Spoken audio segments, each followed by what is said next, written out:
नमस्कार दोस्तों, स्वागत है आपका study by DR YouTube channel पर। और राजनीति विज्ञान, भारतीय संविधान और राज्य व्यवस्था की जो हमने इम्पोर्टेंट प्रश्नों की एक सीरीज़ शुरू की थी, और उस सीरीज़ में आज हम चौथा पार्ट लेके आए हैं। और उसके अंतर्गत आज शुरुआत करते हैं पहले प्रश्न से। साथियों, एंड तक बने रहिए। अगर आपको क्लास अच्छी लगे तो एंड में चैनल को सब्सक्राइब करें, वीडियो को लाइक करें। और इसी के साथ हम शुरुआत करते हैं आज के पहले प्रश्न की।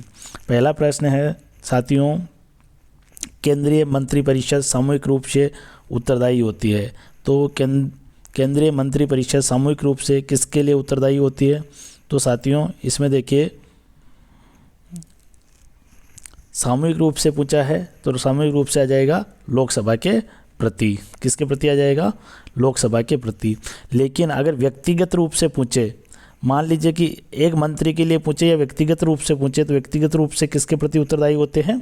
राष्ट्रपति के, क्योंकि मंत्री परिषद राष्ट्रपति की प्रसाद पर्यंत होती है। तो अगला प्रश्न देखिए, सामूहिक रूप से लोकसभा, व्यक्तिगत राष्ट्रपति। याद रखिए साथियों। अगला प्रश्न है, राज्यसभा में कितने सदस्य मनोनीत किए जाते हैं? देखिए, जो राष्ट्रपति होता है वो राज्यसभा में 12 सदस्य मनोनीत कर सकता है और 2 लोकसभा में मनोनीत कर सकता है। लेकिन अभी हाल ही में थोड़े दिनों पहले ये लोकसभा वाले जो 2 सदस्य है, इनको मनोनीत करने का जो नियम था उसको संविधान संशोधन द्वारा हटा दिया गया है। तो राज्यसभा में 12 सदस्य मनोनीत कर सकता है। और संसद की बात करें तो संसद के अंतर्गत कुल सदस्य कितने मनोनीत कर सकता है? तो 14। ये बात पुरानी है। अब देखिए, अगला देखिए, केंद्र राज्य संबंधों की समीक्षा हेतु किस आयोग की नियुक्ति की गई थी? साथियों, ये आयोग आ जाएगा इसमें। देखिए, के संतानम, ये आया था 1962 में। और इसने क्या किया था? CVC, केंद्रीय सतर्कता आयुक्त, CVC की इसने सिफारिश की थी कि केंद्रीय सतर्कता आयुक्त का गठन किया जाए। फिर इसके बाद में सरकारी आयोग, देखिए, ये आया था 24 मार्च 1983 में। कब आया था? 24 मार्च 1900। जो RS सरकारिया थे, डॉक्टर रणजीत सिंह सरकारिया, इनका पूरा नाम है रणजीत सिंह सरकारिया। RS सरकारिया आयोग आया था 1983 में, 1983 में आया था। और 4 साल बाद 1987 में इसने अपनी रिपोर्ट प्रस्तुत की थी। शाह आयोग आया था 1975 की जो इमरजेंसी लगी थी उसकी जांच के लिए। तो इस प्रकार इसमें जो उत्तर हो जाएगा साथियों वो हो जाएगा B। क्या हो जाएगा? सरकारिया आयोग। अगला देखिए, भारत के राष्ट्रपति का निर्वाचन करते हैं। तो भारत के राष्ट्रपति का निर्वाचन कौन कौन करते हैं? संसद के दोनों सदन और राज्य के विधानसभाओं के निर्वाचित सदस्य। देखिए, संसद के दोनों सदनों में भी कौन से होंगे? निर्वाचित सदस्य की बात करेंगे। किसकी बात करेंगे? निर्वाचित सदस्य। निर्वाचित सदस्य, मनोनीत सदस्य राष्ट्रपति के चुनाव में भाग नहीं ले सकते हैं। अगला देखिए,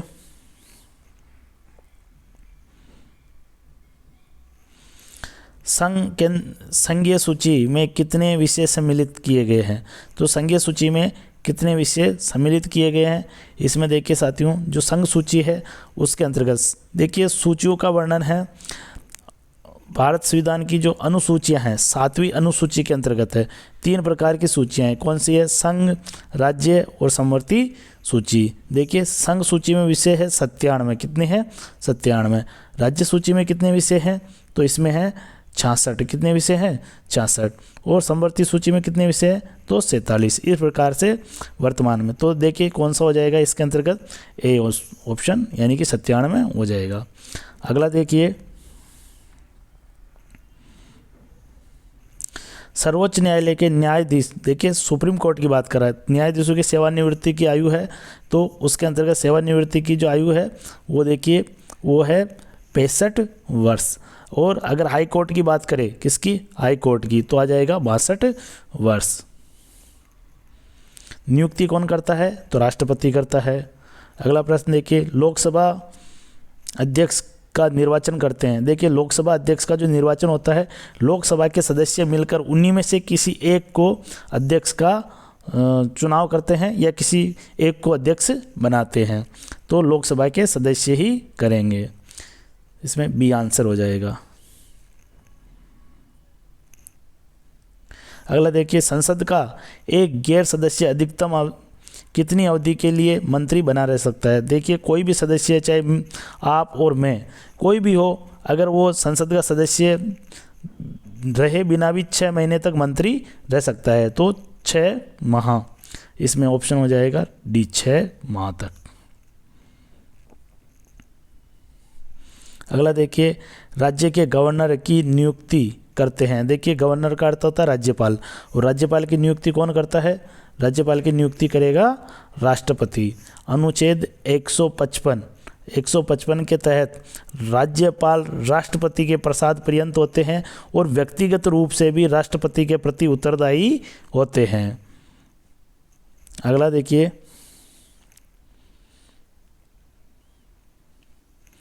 मुख्यमंत्री की नियुक्ति कौन करते हैं? मुख्यमंत्री की नियुक्ति संविधान का अनुच्छेद 164 के तहत मुख्यमंत्री की नियुक्ति राज्यपाल करेगा, गवर्नर, यानी राज्यपाल यानी डी, गवर्नर करेगा, एक ही बात है। अगला देखिए, राज्य विधानसभा का नेता कौन होता है? देखिए राज्य विधानसभा का नेता जो सरकार बनती है उसी का ही नेता होता है, और उसको क्या कहते हैं? मुख्यमंत्री। तो क्या बन जाएगा, इसमें आंसर क्या आएगा? बी, यानी मुख्यमंत्री विधानसभा का नेता होता है। राज्य विधान परिषद का गठन होता है। देखिए राज्य विधान परिषद का गठन होता है, किसके द्वारा होता है? तो राज्य विधान परिषद का गठन होता है निर्वाचक मंडल द्वारा। किसके द्वारा? निर्वाचक मंडल द्वारा। एक निर्वाचक मंडल होता है, उसके द्वारा इनका गठन होता है। अगला देखिए,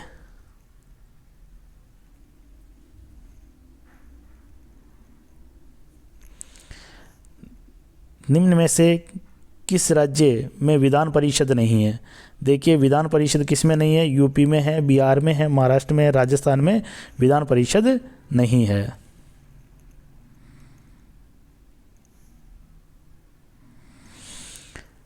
राज्य विधानसभा द्वारा पारित धन विधेयक को कितनी अवधि में विधान परिषद द्वारा पारित किया जाना? ये इसी प्रकार से है कि लोकसभा द्वारा पारित धन विधेयक राज्यसभा में कितने दिनों तक रखा जा सकता है? तो 14 दिनों तक रखा जा सकता है। अगर 14 दिन तक चाहे राज्यसभा हो चाहे विधान परिषद हो, अगर वो पारित नहीं करती है तो उस धन विधेयक को स्वतः ही पारित मान लिया जाता है। राजस्थान उच्च न्यायालय की स्थापना किस वर्ष हुई थी? देखिए राजस्थान उच्च न्यायालय की जो स्थापना हुई थी वो हुई थी 29 अगस्त 1949 के दिन। अब इसमें से ऑप्शन है क्या? नहीं है, तो ये चारों ऑप्शन नहीं है। अगला देखिए,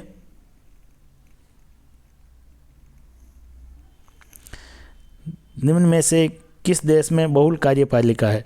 तो किस देश में बहुल कार्यपालिका है? Nepal, Germany, England, Switzerland. तो स्विट्जरलैंड में बहुल कार्यपालिका है।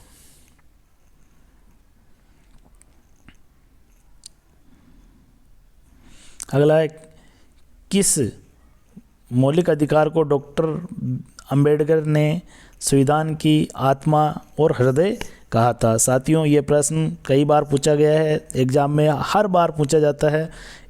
तो इसको कहते हैं संवैधानिक उपचारों का अधिकार, यानी क्या हो जाएगा? Answer D. अनुच्छेद किस में आता है? अनुच्छेद 32 में आता है। देखिए समानता का जो अधिकार, समता का अधिकार आता है अनुच्छेद 14 से 18 तक। इन सभी पे हम चर्चा कर लेते हैं। शोषण का आता है 23 और 24। फिर आता है धर्म, इसमें आ जाएगा 25 से 28, और ये आएगा अनुच्छेद 32 में। इसमें 5 प्रकार की रिट जारी होती है। अगला देखिए, कौन से संविधान संशोधन द्वारा मंत्रिपरिषद के सदस्यों की अधिकतम संख्या 15% निश्चित की गई है। देखिए इसमें आया था 91वां संविधान संशोधन, और इसके द्वारा मंत्रिपरिषद की जो संख्या है वो 15% से अधिक नहीं हो सकती है। अगर मान लीजिए कि राजस्थान में 200 विधानसभा की सीटें हैं तो इसका 15% निकालिए, यानी 30 से अधिक मंत्री नहीं बना सकते हैं।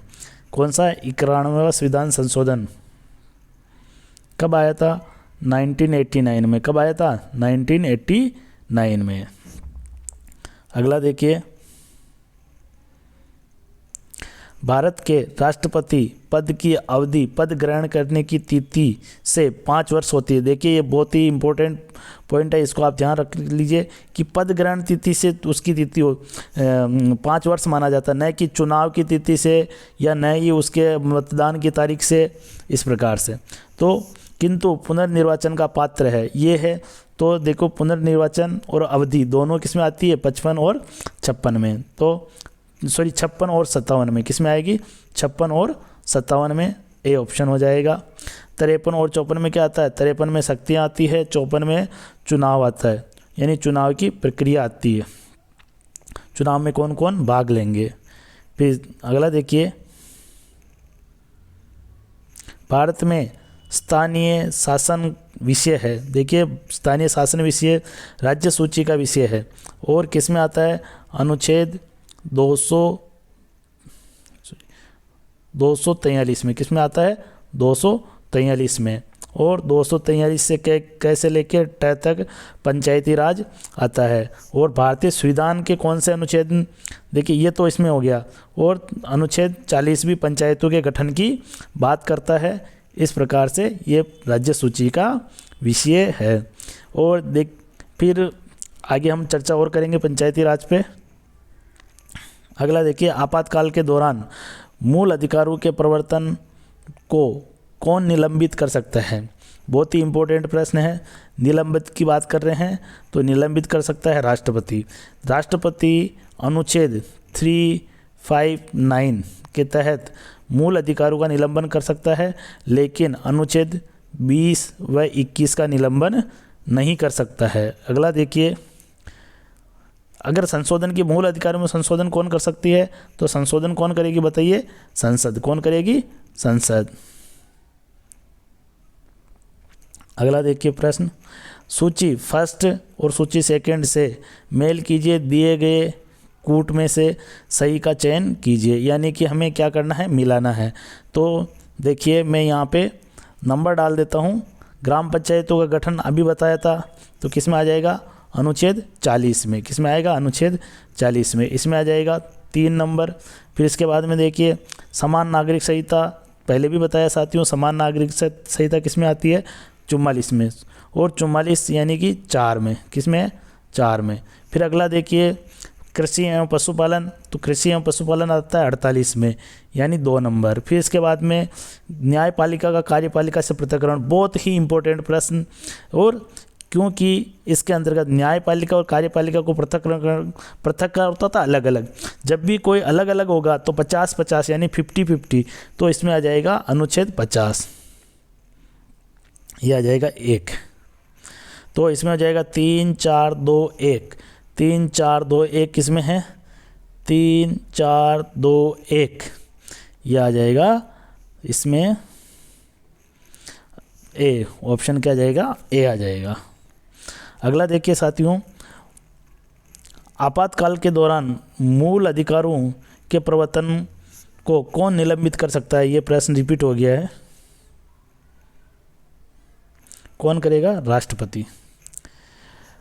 राजस्थान में जिला प्रमुख अपना त्याग पत्र संबोधित करता है, तो जिला प्रमुख अपना त्याग पत्र किसे देगा? देखिए पंचायती राज को, निदेशक को, कलेक्टर को, जिला परिषद को, नहीं तो इसमें क्या आ जाएगा? वो देगा संभागीय आयुक्त को। किसको देगा? संभागीय आयुक्त को। अगला देखिए, भारतीय संविधान में किस संशोधन द्वारा आंतरिक अशांति के स्थान पर सशस्त्र विद्रोह, यानी कि सशस्त्र विद्रोह शब्द जोड़ा गया था? तो यह आ जाएगा 44वां संविधान संशोधन 1978 में। 42वां कब हुआ था? 1976 में। 42वें संविधान संशोधन को मिनी संविधान भी कहा जाता है, लघु संविधान भी कहा जाता है। भारतीय संविधान की 8वीं अनुसूची में कितनी भाषाओं का वर्णन है? देखिए 8वीं अनुसूची में जो भाषाएं हैं वो कितनी है? तो 22 भाषाओं का वर्णन है। अब देखिए 22 भाषाओं में कई लग रही क्या 22? ऑप्शन में 16, 15, 18, 17 कोई सही नहीं है, तो चारों ऑप्शन नहीं है, 22 है इसमें। अगला देखिए,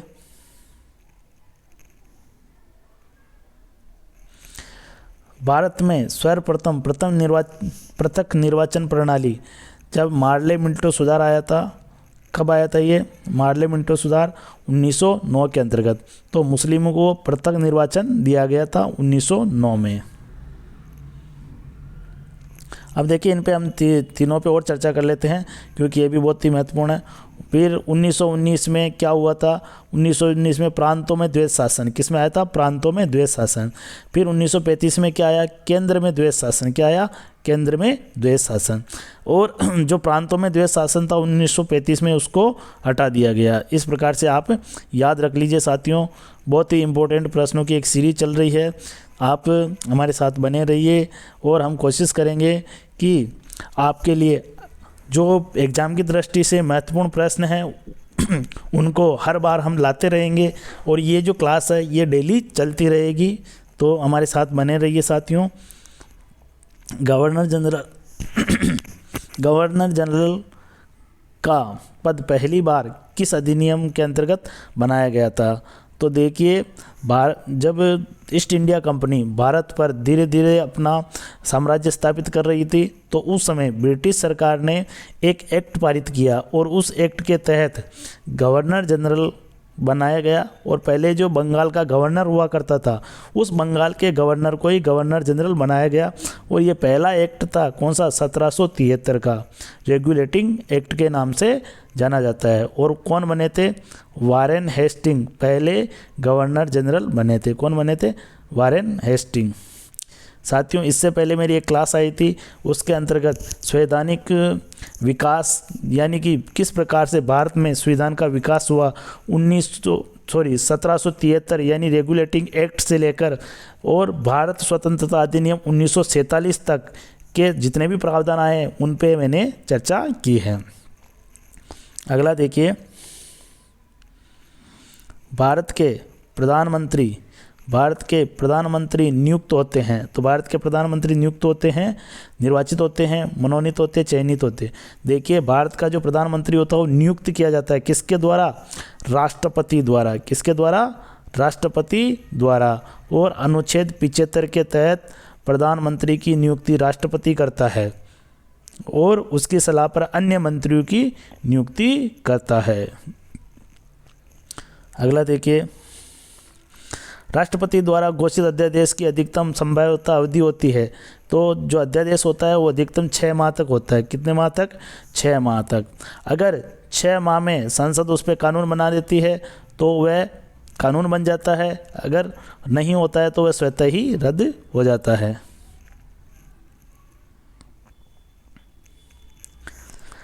राज्य नीति निर्देशक तत्वों को सामाजिक क्रांति का दस्तावेज भी कहा जाता है। संविधान का कौन सा अनुच्छेद इसकी ओर इंगित करता है?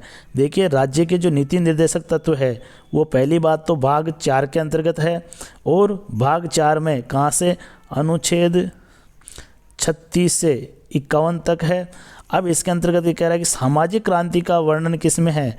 तो ये सामाजिक क्रांति का वर्णन अनुच्छेद 38 के अंतर है। किस में है? 38 के अंतर्गत सामाजिक क्रांति का है। और लोक कल्याण की अभिवृद्धि का भी वर्णन है। 49 में क्या है? 49 के अंतर्गत राष्ट्रीय स्मारकों की सुरक्षा दी गई है। 26 में साथियों आपको ही पता है 26 में क्या है? धार्मिक स्वतंत्रता का वर्णन है। अनुच्छेद 51 में क्या है? तो 51 में अंतर्राष्ट्रीय शांति और सुरक्षा है। अगला देखिए, निम्नलिखित में से कौन सा भारतीय संविधान का अनुच्छेद ये प्रावधान करता है कि 14 वर्ष से कम उम्र का कोई बालक कोई बालक को काम में नहीं लगाएगा, यानी कि 14 वर्ष से कम आयु के बच्चे को आप काम में नहीं लगा सकते हो। तो देखिए यहाँ पे भी 14 में यहाँ पे आ रहा है 4, क्या आ रहा है? 4। और ये आएगा अनुच्छेद 24। क्या आएगा? अनुच्छेद 24। 23 के अंदर क्या है? बलात्सर्म, यानी किसी से बेगार नहीं ले सकते हम। ऐसे नहीं कर सकते कि तू खाना खा के यहाँ पे फालतू में काम कर, तेरे को वेतन नहीं मिलेगा। तो इस प्रकार से बेगार नहीं ले सकते हैं, जिसको बलात्सर्म कहते हैं। और इसके अलावा जो देह व्यापार है वो भी अनुच्छेद 23 के अंतर्गत, यानी मानव की खरीद फरोख्त भी किसके अंतर्गत आएगी? अनुच्छेद 23 के। अनुच्छेद 24 कहता है कि 14 वर्ष से कम आयु के बच्चों को कारखानों में काम नहीं लगाया जा सकता है। 26 में धार्मिक स्वतंत्रता आएगी। 28 में देखिए, 28 में भी ये भी है ना, धार्मिक स्वतंत्रता से संबंधित है। अगला देखिए, कौन से अनुच्छेद के अंतर्गत भारत का सर्वोच्च न्यायालय नागरिकों के मूल अधिकारों की रक्षा करता है?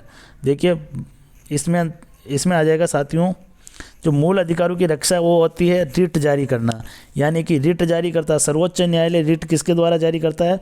तो अनुच्छेद 32 में। अनुच्छेद 74 में क्या है?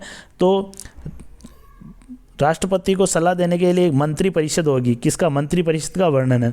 तो 54 में क्या है? तो 54 में चुनाव है, यानी राष्ट्रपति के चुनाव में कौन कौन भाग लेंगे। फिर 61 में क्या है? तो 61 में राष्ट्रपति पर महाभियोग प्रक्रिया शामिल है। चारों ऑप्शनों पे चर्चा हो गई साथियों। अगला देखिए,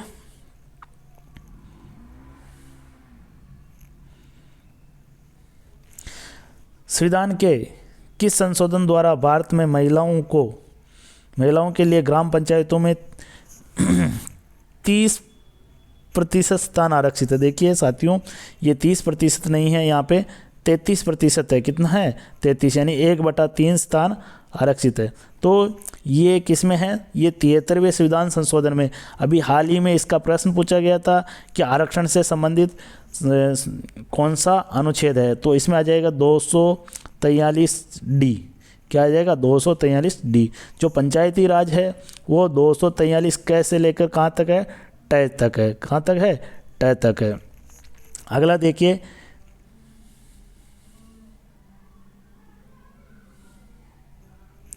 अगला प्रश्न देखिए, 11वीं अनुसूची के अंतर्गत पंचायतों में वर्णित विषयों की संख्या कितनी है? देखिए, जो 11वीं अनुसूची है, 11वीं अनुसूची आपको पता ही है क्या है? पंचायती राज है। क्या है? पंचायती राज। कब जोड़ी गई थी? 73वां संविधान संशोधन 1992 में। कब जोड़ी गई थी? 1992 में जोड़ी गई थी। अब देखिए कितने विषय हैं? तो 29 विषय हैं। कितने हैं? 29 विषय हैं। कौन से भाग में हैं? तो भाग 9 में। किस में है? भाग 9 के अंतर्गत है। अनुसूची कौन सी है? 11वीं अनुसूची है। कौन सी है? 11वीं। 12वीं क्या है? नगर पालिका शासन आ जाएगा, या नगर निकाय शासन आ जाएगा उसके अंतर्गत। अगला देखिए,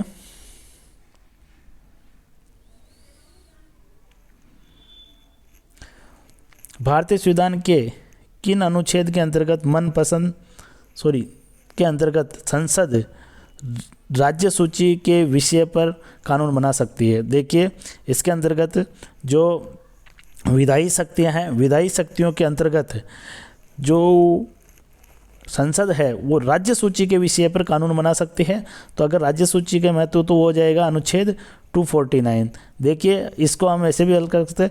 256 के अंतर्गत क्या है? राष्ट्रपति शासन है। और 356 में राष्ट्रपति शासन है, 352 में राष्ट्रीय आपात है। तो ये दोनों तो कट गए, ये दोनों तो होंगे नहीं। फिर आएगा ये 229, तो ये आ जाएगा 249। अगला देखिए,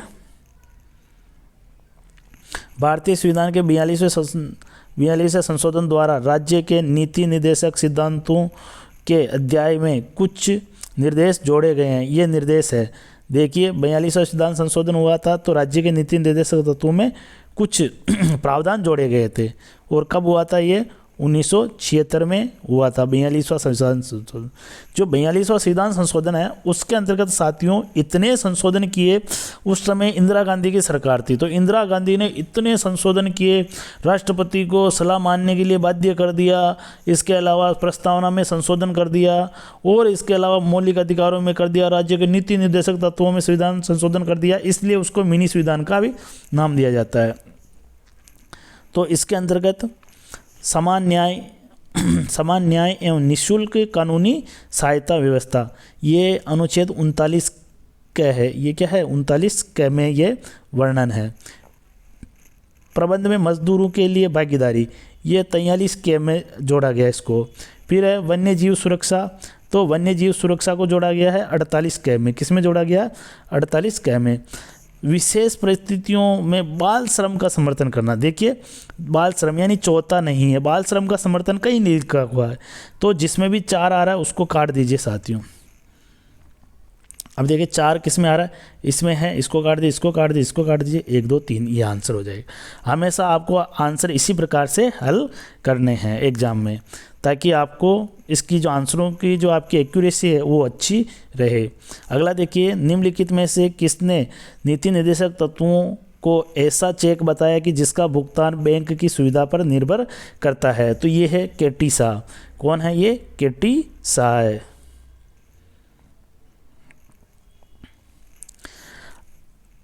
बिना संसद सदस्य हुए निम्नलिखित में से किसको संसद के दोनों सदनों की कार्रवाई में भाग लेने का अधिकार है? तो ये है भारत के महान्यायवादी, यानी भारत के महान्यायवादी है वो संसद की कार्रवाई में भाग ले सकते हैं, लेकिन मतदान करने का अधिकार नहीं है, मतदान नहीं कर सकते हैं। और इसका वर्णन किस में है? अनुच्छेद 76 में आता है, केग का 148 में आता है। अगला देखिए, बहुत ही शानदार प्रश्न है। पंचायत समिति के प्रावधान का चुनाव कौन करते हैं? देखिए पंचायत समिति के प्रधान का जो चुनाव होता है, वो प्रधान का जो चुनाव कौन करते हैं बताइए? सरपंच, उप सरपंच, पंचायत समिति के सदस्य या संबंधित क्षेत्र के समस्त मतदाता। जो प्रधान का जो चुनाव होता है वो डायरेक्ट चुनाव नहीं होता है, जो पंचायत समिति के सदस्य होते हैं वो वोट देते हैं। जिस प्रकार लोकसभा अध्यक्ष का चुनाव होता है उसी प्रकार से पंचायत समिति के सदस्य का चुनाव होता है। तो इसके अंतर्गत हम अप्रत्यक्ष चुनाव भी इसको कह सकते हैं। तो पंचायत समिति के सदस्य वोट देंगे, वो ही प्रधान बनेगा।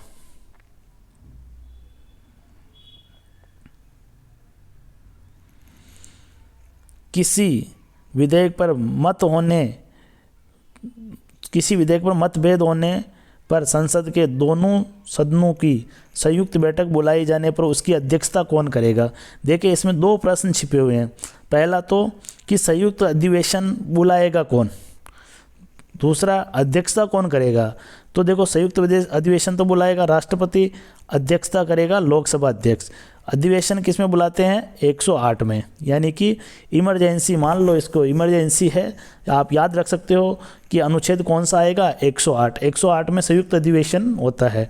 108 एम्बुलेंस होती है ना, उसमें इमरजेंसी होती है, तभी लेके जाते हैं। तो इस प्रकार से आप इसको याद रख सकते हो। अगला देखिए, दादा भाई नौरोजी ने अपनी किस पुस्तक में ड्रेन ऑफ वेल्थ के सिद्धांत का वर्णन किया था? तो ड्रेन ऑफ वेल्थ के, देखिए जब ब्रिटिश सरकार भारत से धन लूट के और वहाँ पे ले जा रही थी, तब दादा भाई नौरोजी ने एक आर्थिक समीक्षा की और एक पुस्तक छापी जिसमें किस प्रकार अंग्रेज भारत को वैचारिक रूप से और आर्थिक रूप से दोनों तरह से लूट रहे थे। क्योंकि वो जो बड़े बड़े पद होते थे उन पे भी ब्रिटिश शासन यानी ब्रिटिश व्यक्तियों को लगाया जाता था, भारतीयों को नहीं लगाया जाता था। इसलिए दादा भाई नौरोजी ने और जो आर्थिक शोषण कर रहे थे उसके ऊपर एक किताब लिखी थी। उस किताब का नाम है poverty and un British rule in India. ये दादा भाई नौरोजी की बहुत ही फेमस किताब है। अगला देखिए साथियों, भारतीय राष्ट्रीय कांग्रेस के प्रथम अध्यक्ष कौन बने थे? इसमें ध्यान दीजिए, प्रथम अध्यक्ष कौन बने थे साथियों? प्रथम अध्यक्ष बने थे योमेश चंद्र बनर्जी। तो WC बनर्जी, क्या आ जाएगा? WC बनर्जी। एयो हुम कौन थे? तो एयो हुम थे इसकी स्थापना करने वाले। स्थापना कब हुई थी? तो 28 दिसंबर 1885 को। कब हुई थी? 1885 को। कहाँ हुई थी? कोलकाता में। कहाँ हुई थी? कोलकाता में हुई थी। अगला देखिए, भारत छोड़ो आंदोलन कब प्रारंभ हुआ था? भारत छोड़ो आंदोलन प्रारंभ हुआ था 8 अगस्त 1942 के दिन। कब हुआ था? 8 अगस्त 1942 के दिन।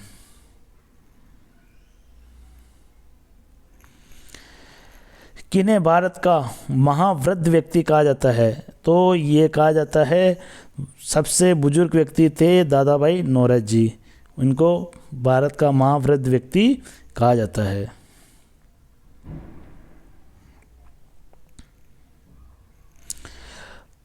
भारतीय राष्ट्रीय कांग्रेस की प्रथम महिला अध्यक्ष कौन बनी थी? तो प्रथम महिला अध्यक्ष कौन बनी थी? यह आ जाएगा सरोजिनी नायडू। कौन बनी थी? सरोजिनी नायडू।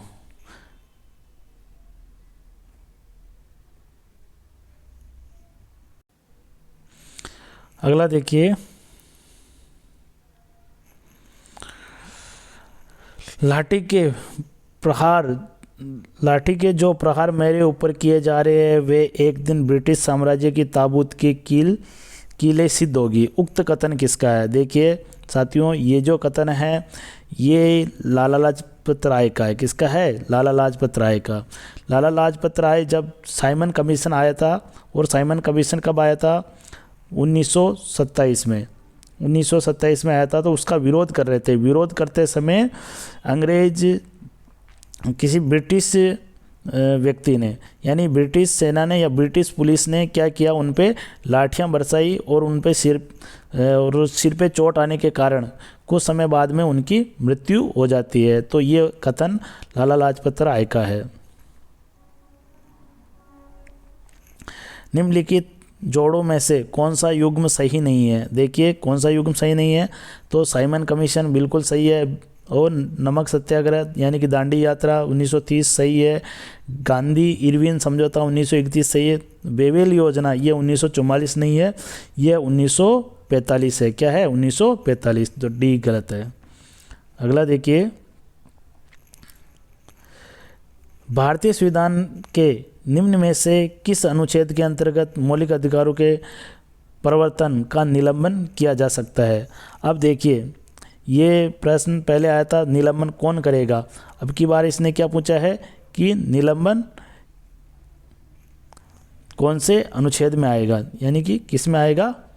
तो निलंबन आएगा अनुच्छेद 359 में। ये भी पहले बता दिया गया। अगला देखिए,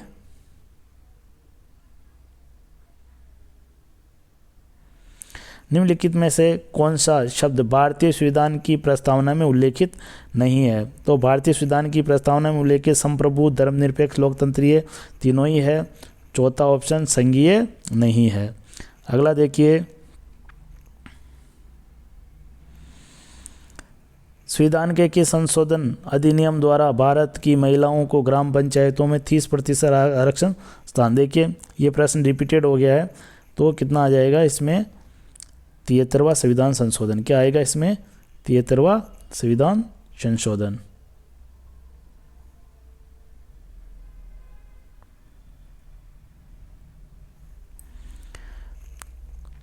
भारतीय संविधान में मूल कर्तव्यों का उल्लेख है, तो मूल कर्तव्यों का उल्लेख किसमें है साथियों? अनुच्छेद 51 क के अंतर्गत मूल कर्तव्य भाग 4 में जोड़े गए थे। भाग 4 क में किस में जोड़े गए थे? भाग 4 क में जोड़े गए थे। 51 क में मौलिक कर्तव्य है। अगर पूछे कि मूल संविधान में कितने हैं, तो मूल संविधान में 0 है। 42वें संविधान संशोधन में कितने जोड़े गए? 10। 11वां कब जोड़ा गया? 11वां 86वां संविधान संशोधन 2002 में। कब? 2002 में जोड़ा गया। अगला देखिए,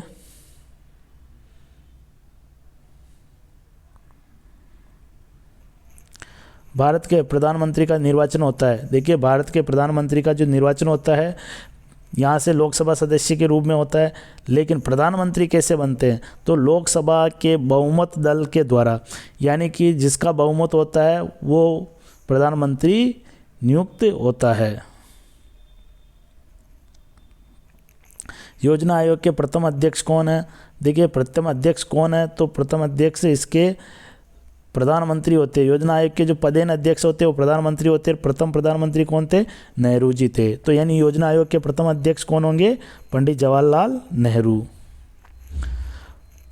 फॉरवर्ड ब्लॉक की स्थापना कब हुई थी? तो फॉरवर्ड ब्लॉक की स्थापना हुई थी 1939 में, 1939 में। किसने की थी?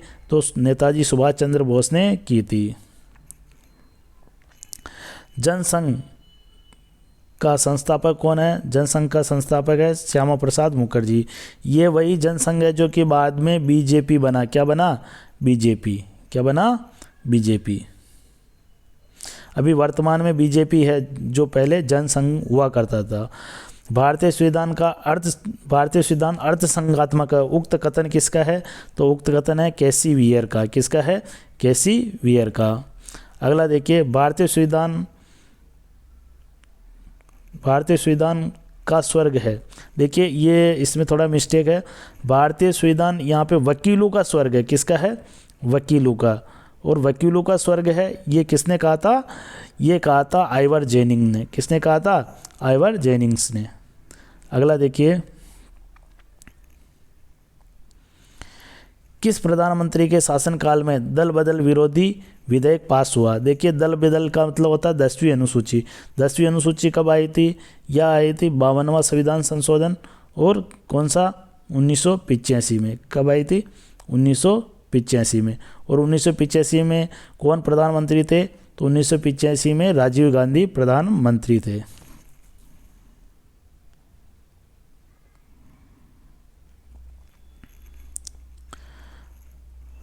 बहुत ही इंपॉर्टेंट प्रश्न है साथियों। यदि किसी मंत्री के विरुद्ध अविश्वास प्रस्ताव पास हो जाता है तो उसे त्यागपत्र देना पड़ता है। पूरी मंत्रिपरिषद को त्यागपत्र देना पड़ता है, केवल मंत्री और प्रधानमंत्री को त्यागपत्र देना पड़ता है, लोकसभा भंग कर दी जाती है।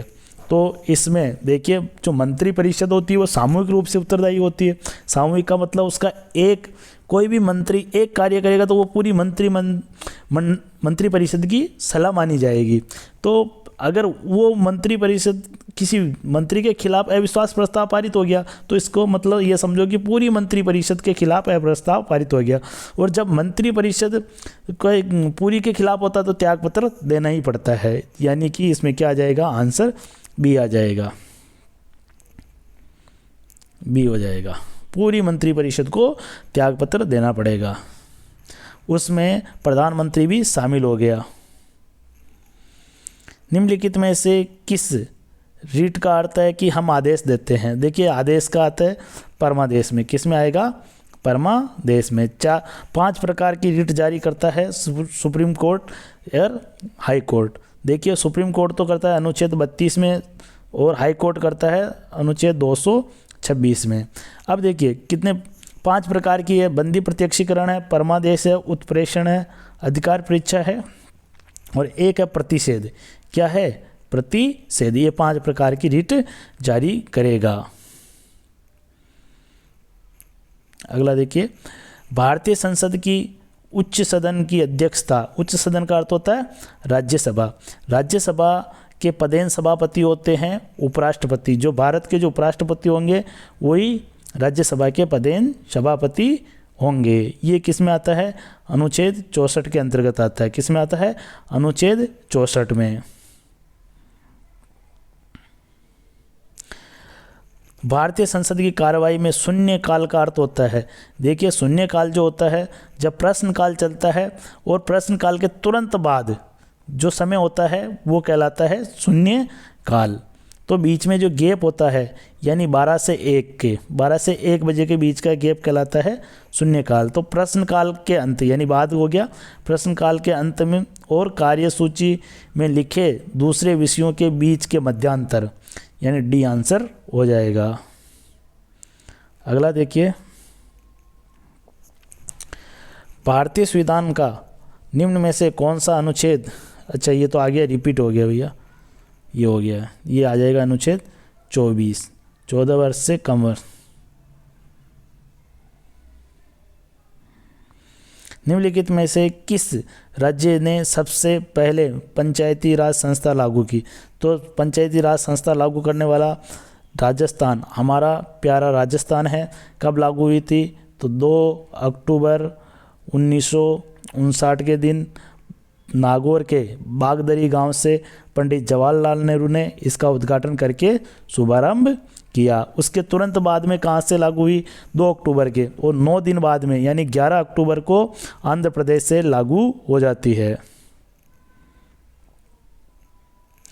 सूची फर्स्ट और सेकंड को मिलाना है, देख लीजिए ये आगे अनुसूची और उसका विषय। तो अनुसूची और विषय देख लीजिए। सबसे पहले चौथी अनुसूची में राज्यसभा की सीटें आती है, यानी राज्यसभा का प्रतिनिधित्व आता है, तो 3। छठी में आता है जनजातीय क्षेत्रों में क्या आ जाएगा? प्रशासनिक कार्य, तो इसमें आ जाएगा 4। 8वीं में आती है भाषा। 8वीं अनुसूची में कितनी भाषाएं हैं? 22 भाषाएं हैं, तो इसमें आ जाएगा 8वीं यानी आ जाए 2। फिर 9वीं अनुसूची जो कि पहला संविधान संशोधन हुआ था 1951 में, इसके तहत जोड़ी गई थी, ये भूमि सुधार से संबंधित है, तो क्या जाएगा? 3 4 2 1। 3 4 2 1 कहाँ है साथियों? ऑप्शन में देखिए 3 4 2 1 बी ऑप्शन हो जाएगा। कौन सा हो जाएगा? बी। कौन सा हो जाएगा? बी आंसर हो जाएगा। अगला देखिए, भारतीय संविधान के किस भाग में पंचायतों से संबंधित व्यवस्था है? इसमें आ जाएगा भाग 9। कहाँ से? 243 अनुच्छेद क्या आ जाएगा? 243 कैसे ट तक। कहाँ से कैसे ट तक।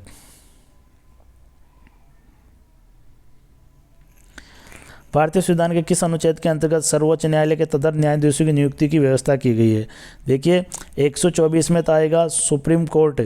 जो सुप्रीम कोर्ट होता है, सुप्रीम कोर्ट की क्या आती है? उसमें संगठन आता है, सुप्रीम कोर्ट का संगठन आता है।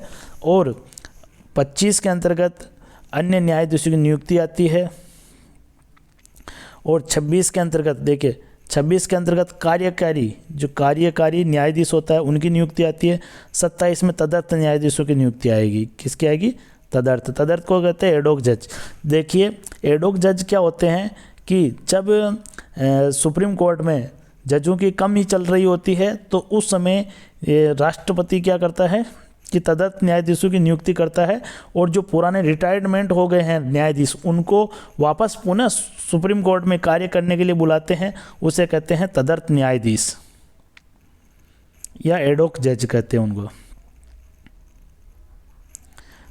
संविधान के किस अनुच्छेद के अंतर्गत वित्तीय आपात की व्यवस्था की गई है? देखिए वित्तीय आपात की जो व्यवस्था की गई है वो 360 यानी कि 360 के अंतर्गत की गई है।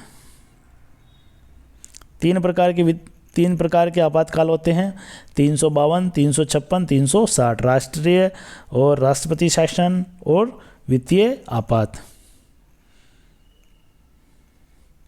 अगला देखिए, निम्नलिखित में से कौन सा अधिकार अब भारत के मौलिक अधिकार नहीं है, यानी भारत में उसको मौलिक अधिकार नहीं मानते? तो शोषण के विरुद्ध है, समानता है, संपत्ति का नहीं है। जो 44वां संविधान संशोधन हुआ था, कौन सा? 44वें संविधान संशोधन के अंतर्गत यानी 1978 में इसको हटाकर क्या बना दिया गया? कानूनी अधिकार बना दिया और 300 क में जोड़ दिया गया, इस प्रकार से। तो ये तीनों तो है, ये सी नहीं है, तो यानी कि सी ऑप्शन हो जाएगा। निम्नलिखित में से कौन प्रधानमंत्री बनते समय राज्यसभा का सदस्य था? तो ये थे श्रीमती इंदिरा गांधी, क्योंकि ये एक बार चुनाव हार गए थे, फिर इसके बाद में वो राज्यसभा के सदस्य बने और वहाँ से प्रधानमंत्री बने।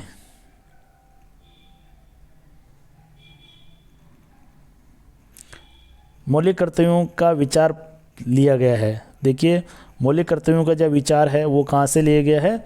मौलिक कर्तव्य पहली बात तो किस में आते हैं?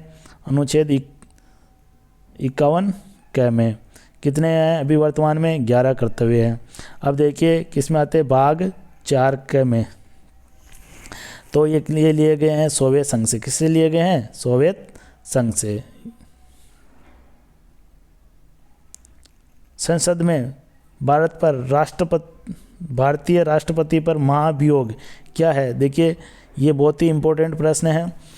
न्यायिक प्रक्रिया, अर्ध न्यायिक प्रक्रिया, वैधानिक प्रक्रिया, अर्ध वैधानिक प्रक्रिया। तो ये है अर्ध न्यायिक प्रक्रिया। क्या है ये? अर्ध न्यायिक प्रक्रिया है।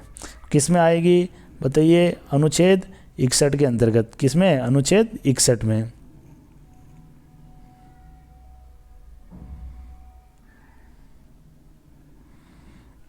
अगला देखिए, भारत में राज्य विधानसभाओं में न्यूनतम सदस्य संख्या कितनी है? तो न्यूनतम सदस्य संख्या है इसमें 60। कितनी है? 60।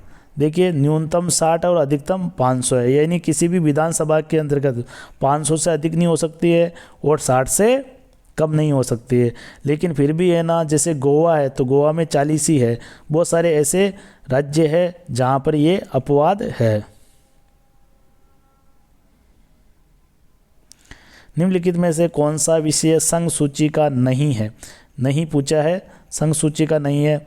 देखिए, डिफेंस है, निर्वाचन है, रेल है, शिक्षा है। शिक्षा समवर्ती सूची का है। किसका है? समवर्ती सूची का विषय है। अगला देखिए,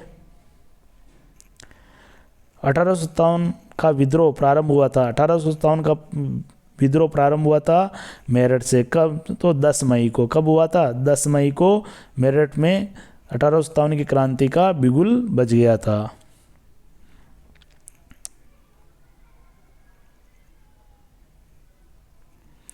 अगला देखिए, कांग्रेस और मुस्लिम लीग ने लखनऊ पैक्ट, यानी कि लखनऊ के अंदर जो कांग्रेस का अधिवेशन हुआ था, पर हस्ताक्षर किए। देखिए, ये जो लखनऊ पैक्ट है ये पृथक निर्वाचन से संबंधित है, क्योंकि मुस्लिमों को जब पृथक निर्वाचन दिया गया था मार्ले-मिंटो सुधार 1909 के अंतर्गत, तो फिर ये लखनऊ में एक समझौता हुआ था, वो हुआ था 1915 के अंतर्गत। किस में हुआ था? 1915 में। इसको लखनऊ पैक्ट या लखनऊ समझौते के नाम से जाना जाता है। भारत के लिए क्यूमिनल अवार्ड की घोषणा किसने की थी? देखिए, क्यूमिनल अवार्ड आया था 1932 में, और इसके लिए गांधी जी ने आमरण अनशन शुरू कर दिया। क्यूमिनल अवार्ड क्या था? ये दलितों को या जो अनुसूचित जाति जनजाति के लिए पृथक निर्वाचन का प्रावधान था, तो गांधी जी ने आमरण अनशन शुरू करके इसको रुकवा दिया, और इन्होंने जो अंबेडकर साहब है उनके साथ एक समझौता किया था जिसे पूना पैक्ट कहा जाता है। वो पूना पैक्ट हुआ था सितंबर 1932 में। तो उस समय देखिए घोषणा किसने की थी? तो ये की थी रेमले मैकडोनाल्ड। उस समय ये थे वहाँ के प्रधानमंत्री रेमले मैकडोनाल्ड। निम्नलिखित में से कौन सा अधिकार निवारक निरोध द्वारा अवरोधित है? इसके अंतर्गत देखिए, निवारक निरोध यानी कि बंदी प्रत्यक्षीकरण की बात करें, और बंदी प्रत्यक्षीकरण किस में आता है? संवैधानिक उपचारों के अधिकार में, यानी अनुच्छेद 32 की बात कर रहा है।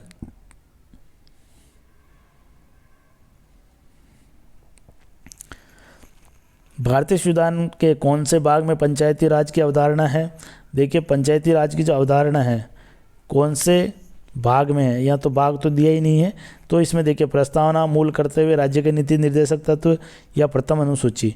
देखिए, प्रस्तावना में नहीं है, मूल कर्तव्य में नहीं है, इसमें भी नहीं है।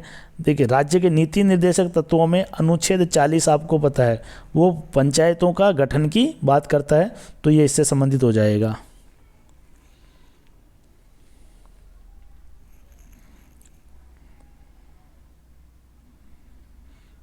सूची फर्स्ट को सूची सेकंड से में मिलाना है, तो इसके अंतर्गत डॉक्टर राजेंद्र प्रसाद की रचना है at the of Mahatma Gandhi, at the of Mahatma Gandhi. फिर इसके बाद में द इंडियन स्ट्रगल, ये है सुभाष चंद्र बोस की। फिर इसके बाद में लाला लाजपत राय की यंग इंडिया है। फिर मौलाना आज़ाद की है कि इंडिया विंस फ्रीडम। क्या आ जाएगा? तो देखिए, इसके अंतर्गत मिला लीजिए, पहले में क्या आ जाएगा? 2 नंबर, फिर दूसरे में क्या आ जाएगा? सॉरी, ए में आ जाएगा 2 नंबर, बी में आ जाएगा 1, फिर मौलाना की आ जाएगी यानी कि 4 नंबर, फिर सुभाष चंद्र बोस की आ जाएगी 3 नंबर। इस प्रकार से 2 1 4 3, 2 1 4 3 किस में है? 2 1 4 3। साथियों इसमें नहीं है तो आप कोई बात नहीं है, मिला ली, इस प्रकार से मिला लीजिए। इसमें बहुत ही इम्पोर्टेंट, वेरी वेरी इम्पोर्टेंट प्रश्न है, लोकसभा के महासचिव की नियुक्ति की जाती है। साथियों ये प्रश्न आप मुझे कमेंट्स करके बता सकते हैं, लेकिन फिर भी मैं आपको इसका आंसर बता देता हूं कि इसकी जो लोकसभा के महासचिव की नियुक्ति करता है लोकसभा अध्यक्ष। कौन करता है? लोकसभा अध्यक्ष। देखिए इसमें दो ऑप्शन है, एक तो स्पीकर और अध्यक्ष, दोनों एक ही बात है, इसलिए ये प्रश्न अगर परीक्षा में आता तो ऐसे प्रश्न डिलीट हो जाते हैं जिसमें दो ऑप्शन होते हैं, लेकिन कौन करता है? लोकसभा अध्यक्ष करता है। न्यायिक पुनरावलोकन है, तो न्यायिक पुनरावलोकन केवल भारत में, केवल यूएसए में, यूके में, केवल यूएसए में, और फिर इसके बाद में भारत और यूएसए में। देखिए न्यायिक पुनरावलोकन जो लिया गया है वो किससे लिया गया है? अगर बात करें तो यूएसए से लिया गया है, तो इसमें यूएसए आ जाएगा क्योंकि यूएसए से न्यायिक पुनरावलोकन लिया गया है। भारत में भी न्यायिक पुनरावलोकन है, लेकिन इसने पूरा प्रश्न नहीं लिखा, न्यायिक पुनरावलोकन लिया गया है, ऐसे आना चाहिए। तो साथियों हमारे साथ बने रहने के लिए बहुत बहुत धन्यवाद। जय हिंद, जय भारत। मिलते हैं अगली क्लास में, और इसी प्रकार से इम्पोर्टेंट क्लासें आपके लिए आती रहेगी।